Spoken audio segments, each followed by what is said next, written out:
Tujuannya adalah untuk mengelabui para pemberontak yang kebanyakan dipimpin para kiai. Nah, dengan adanya Robitoh Alawiyin maka akan semakin kuat bahwa dinyatakan lembaga ini mencatat keturunan dari Rasulullah. Nah, di sini ada dua jadi para kiai yang ada di Jawa itu tidak percaya. Tapi ada yang lain juga percaya, juga ada. Kalau yang percaya itu dari orang Aceh dan orang Madura. Sementara orang-orang Jawa tidak percaya tetap bahwa keberadaan lembaga Robitoh Alawiyin adalah diragukan.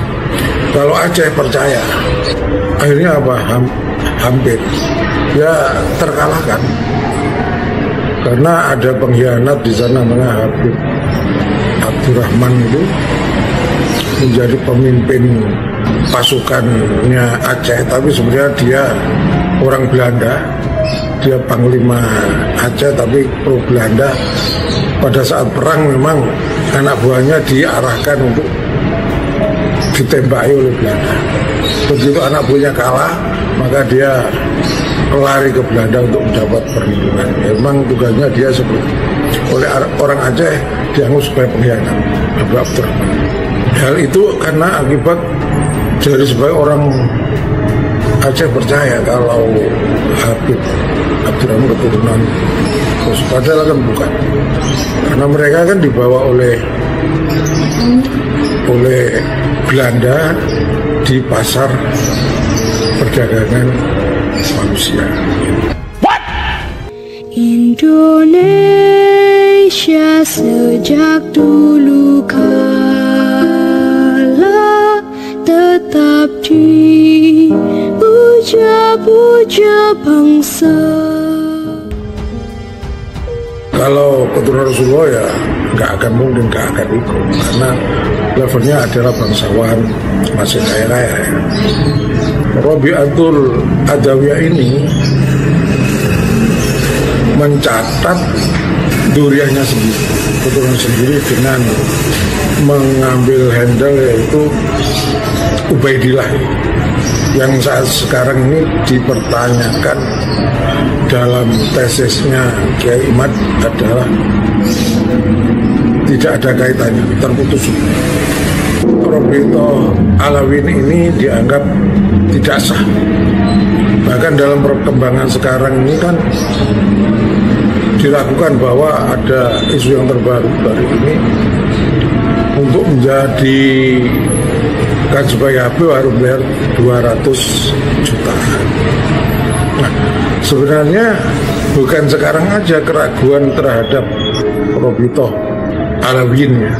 Bukan sekarang aja, tetapi sejak zaman Belanda dulu, pemerintahan Belanda itu, para kiai sudah meragukan.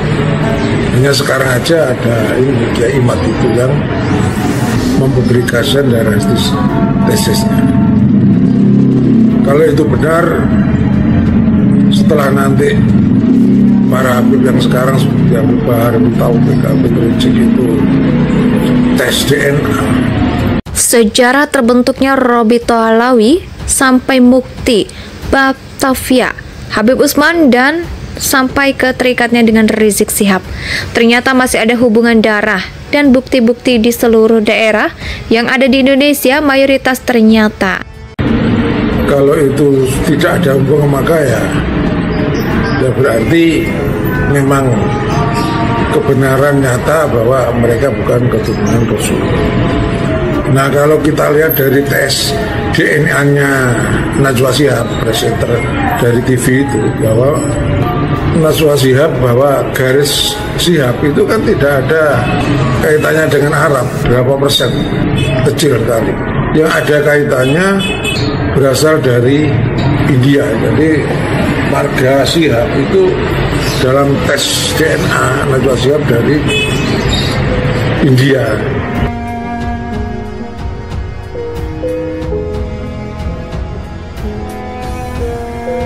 Ya kemungkinan besar karena di daerah Pekojan itu dulu kan orang-orang dia di situ. Kemungkinan besar Belanda memalek. Ini bukan dari Hadramaut Yaman, tapi aslinya dari India dan Bengali. Kemudian Belanda dinamakan dari Hadramaut Yaman dengan harapan nantinya bisa mengelabui para pejuang-pejuang yang menentang Belanda sehingga tidak akan melakukan perlawan lagi. Keberadaan Robito Alawiyyin ini sejak 1932 ya, bukan 1928. Kalau 1928 itu berdirinya perkumpulan Arabitul Alawiyyin. Jadi ini tidak sama dengan dinasti Alawiyyin. Kalau dinasti Alawiyyin itu adalah dari kelompok Syiah. Dan ini akumulasi dari kekecewaan. Akhirnya para ulama, para ustadz, para kiai membongkar siapa mereka ini semua. Yang ngomong ahli sejarah bukan kaleng-kaleng, bukan abal-abal. Identitasnya ada, bisa dipertanggungjawabkan. Yang mengalahkan dinasti Abbasiyah bersama dengan Mongol. Kalau yang ada di Indonesia bukan, karena mereka ini bukan orang Syiah. Dan dari penelitian sejarah ya jauh lah. Nah, sejak berdiri 1932 dalam perkembangannya terjadi perpecahan, yaitu dari keluarnya tokoh Arab Yaman, orang-orang Yaman yang sekarang mendirikan Al-Irsad itu merupakan perpecahan dari perkumpulan Arabitul Alawiyyah. Jadi sudah ada dua. Nah, yang Robito Alawiyyin ini cenderung ke Belanda, sementara Al-Irsad cenderung tidak pro Belanda. Sampai sekarang kelompok ini pun ya masih tidak bersatu. Sementara dari kalangan NU ini ada Habib-Habib yang ke NU, ada Habib-Habib yang ke FPI. Tapi Habib-Habib di Muhammadiyah tidak ada. Nah, Habib-Habib ada yang di ini sebenarnya adalah ayahnya dulu itu belajar kepada Syekhuna Holil, belajar kepada Syekh Hasyim Asy'ari. Misalnya ayah Habib Lutfi itu belajar kepada Syekh Hasyim Asy'ari. Terus salah satu wali itu di Bali, Habib Bapake itu juga belajar ke Syekhuna Holil. Sehingga mereka anaknya merapat ke BPN Pak Oren. Begitu juga Habib-Habib yang belajar ke Syekhuna Holil, anak-anaknya ini ke NU. Mereka adalah sangat halus, sangat sopan, santun dan ilmu tinggi. Sementara Habib-Habib yang di Robito Alawiyah ini ada yang keras, ada yang tidak. Yang keras itu ketuanya yaitu Habib Taufik Asgaf, Bahar Smith, Habib Rizik. Nah, ternyata Habib Rizik ini masih ada keturunan dari Habib Usman bin Yahya yang merupakan antek Belanda.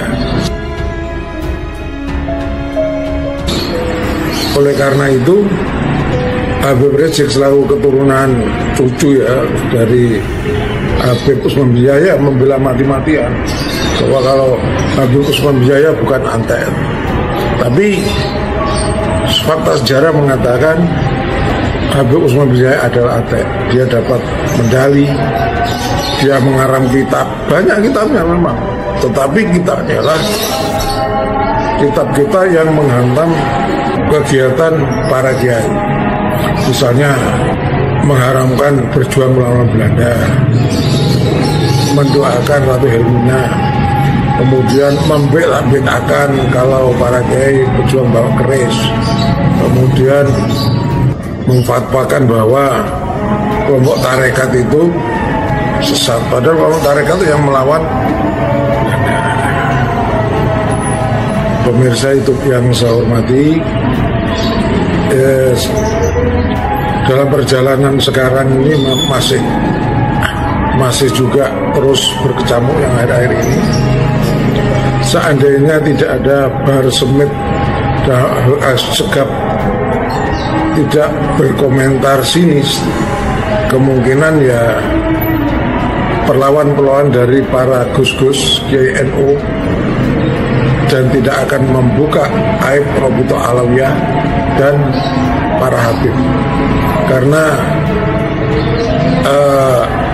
Habib Rizik mengatakan Gus Dur itu kita mau takut hati, ini sakit orang ini. Terus Bahar Smith mengatakan ada babi anjing.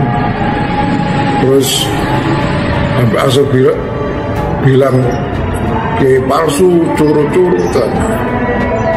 Ini yang memicu daripada gus-gus Kiai untuk melakukan perlawanan, untuk membuka siapa sebenarnya para Habib-Habib itu, siapa sebenarnya Robito Alawi. Indonesia tanah air beta, pusaka abadi nan jaya.